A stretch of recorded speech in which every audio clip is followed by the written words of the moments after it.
útočnom pásme a bol dobre vyhral, to dal za bránku, Linka to zobral a som si počkal hore a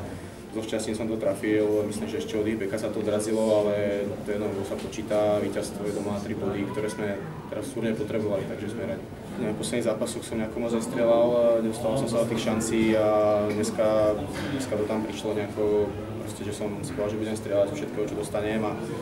proste to tam padlo, po tom prvom góle som sa tak troška ukludnil a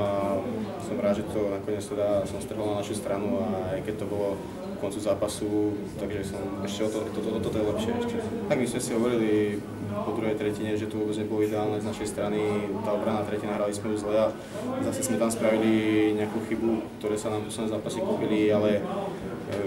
je to z takého nedôrazu, proste musíme na to teraz na tom popracovať, teraz bude pár dní voľno, tak si na to sadneme aj na tých tréningoch a